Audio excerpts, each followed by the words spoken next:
Hi everybody. Okay, so in today's lesson we are going to look at the impact that different organizations have on communities.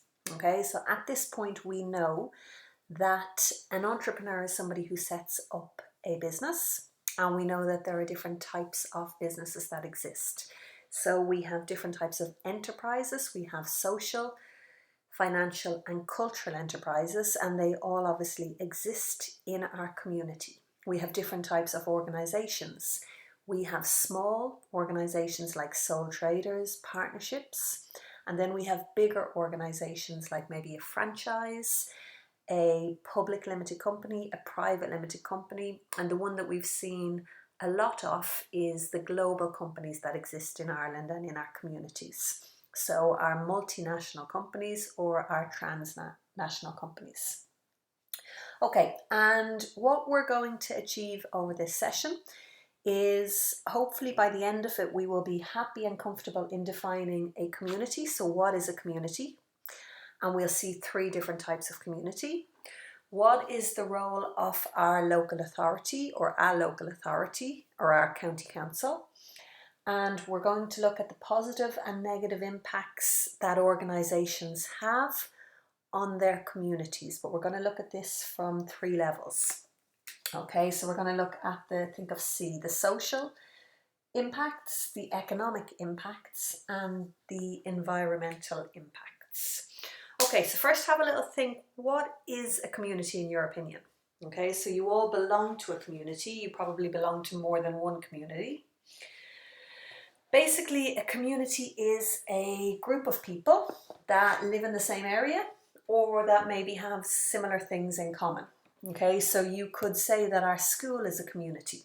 Okay, so we all attend the same school and we may all share common interests. We're going to look at the community on three levels. So we could talk about our local community, which would be Fingal, the Fingal community that we live in. We're going to talk about national then, which will be Ireland.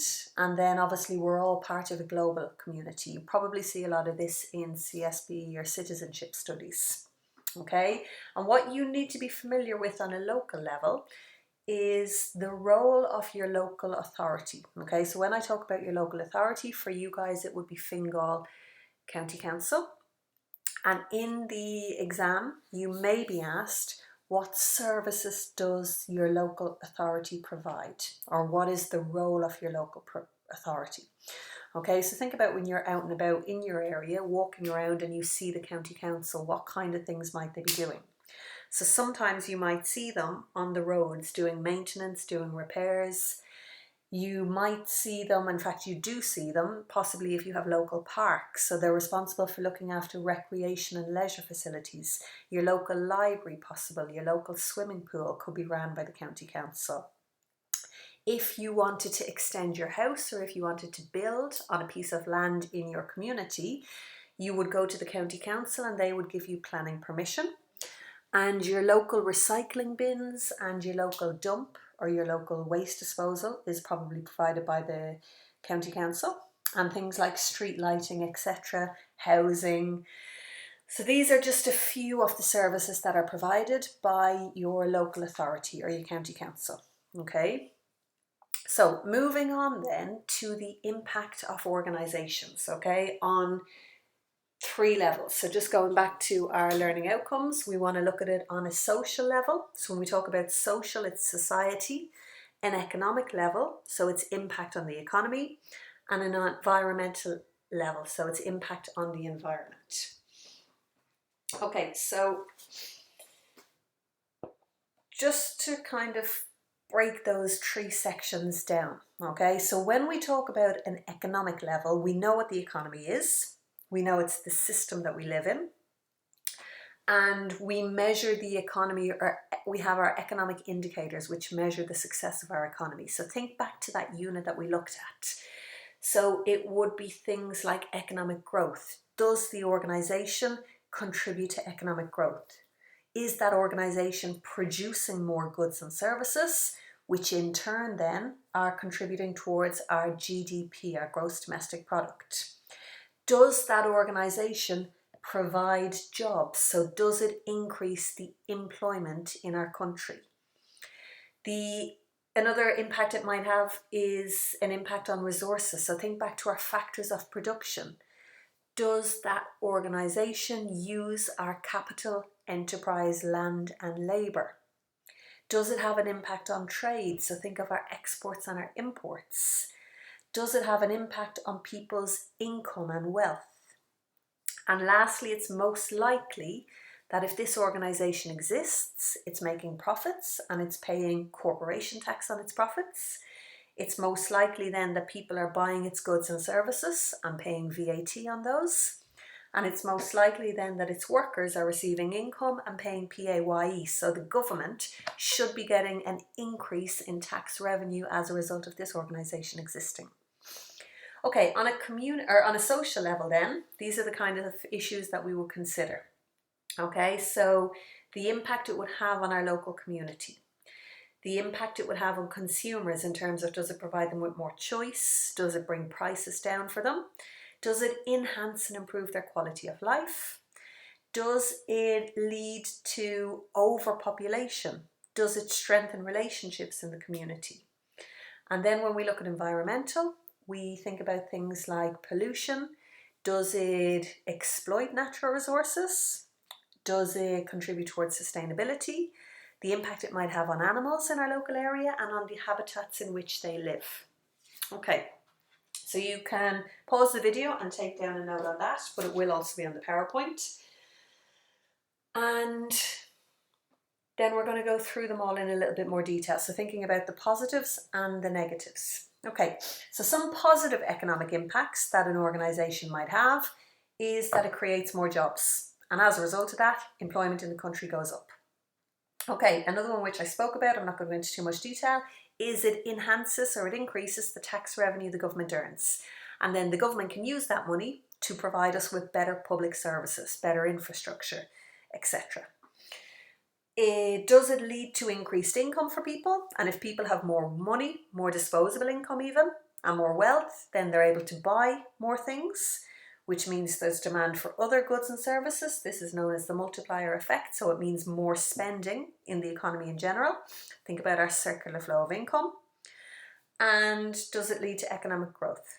Okay. Some of the negatives then.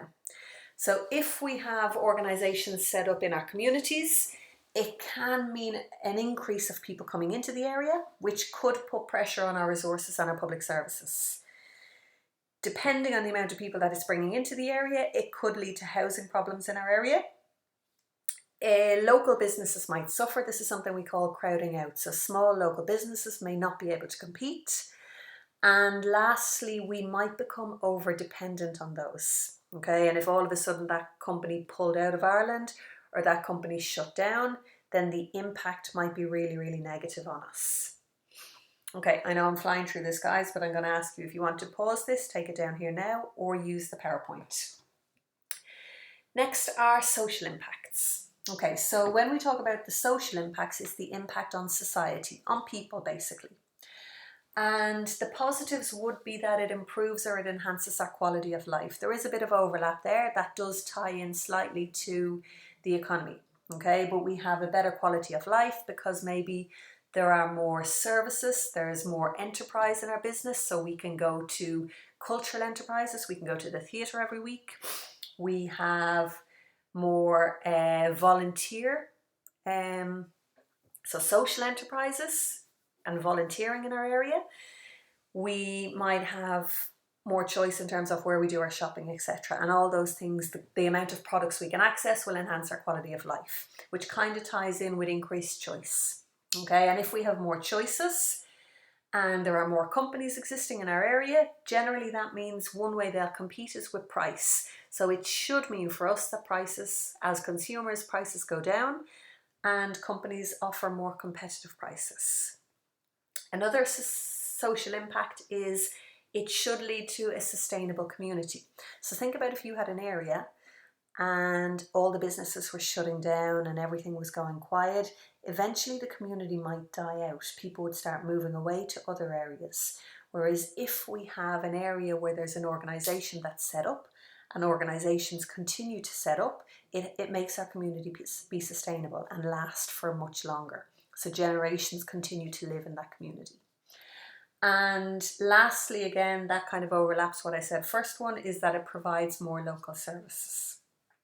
Okay, some of the negatives then that will affect society and people. It could lead to more traffic. Okay, so more people in the area, more cars on the roads, traffic could be an issue. Okay, when there are more people coming into the area and people we don't know, there's always the risk that crime level or crime rates could go up. If certain people in the area are unhappy with the organisation, it could lead to social tension and conflict. So if you think of maybe Aldi or Lidl, say they wanted to set up in a local community and maybe the local people living there were very against it, they might protest, and if the company did get the permission to set up, there might be a lot of conflict about that. And lastly, then it could lead to overpopulation, so too many people living in a community, and we know that's not necessarily always a good thing. Okay, and lastly then, we have our environmental impacts. Okay, so the positives are that we rely on a lot of these organizations, these big companies, to make or to be leading in terms of environmentally friendly products and environmentally friendly production methods. So for example, things like recyclable packaging, if we didn't have these big companies using their research, their development resources, their science teams, these things would never exist. So an awful lot more companies are investing in clean technologies, and that's a benefit to the environment. Okay, an awful lot of these companies are looking at ways to do things to operate in more sustainable ways. And they're also encouraging consumers to be more sustainable. Most of these organizations will have recycling facilities, and that obviously encourages them and their workers to recycle, but also consumers. A lot of these organisations will use renewable energy, or there will at least be laws set by the government that when they open up, they have to follow all these environmentally friendly actions. And then there could be land that's sitting there redundant, not really doing anything. They might make a better use of it. Okay, on the negative side then, biggest one, and we can see now that a lot of companies are not operating, pollution levels all over the world are actually going down. So there's a lot less carbon emissions in the sky. But one negative in the sky, in the air, one negative of companies is definitely pollution. So that's air pollution, noise pollution, possibly local river and water pollution, depending on how they manage their waste disposal. Another negative could be resource depletion. So if they're coming into a local area and they're using up a lot of our natural resources, but they're not replenishing them, that could eventually lead to resource depletion. If they destroy local green spaces and local habitats, that could, in the long run, lead to habitat destruction, and that would obviously have an impact on our wildlife, our flora and fauna, and potentially loss of green spaces. So these two, just be careful, there's a bit of conflict between them. One is if it's land, not necessarily a green space, but land that's just redundant and not being used for anything, is very different to maybe the loss of our local parks. Okay, so guys, that was a really, really quick, well, about 12 minutes or so run through. But we have gone through our main learning outcomes. Okay, so I'm going to ask you next to go to the PowerPoint. Obviously, read through this in a little bit more detail and make sure you have notes in your hardback that meet these 3 learning outcomes, so that your notes clearly define what a community is, the 3 different types of community that we have, the role of our local authorities, so what does our county council actually do, and know at least 3 positive and 3 negative impacts that organisations have on a social level, an economic level and an environmental level.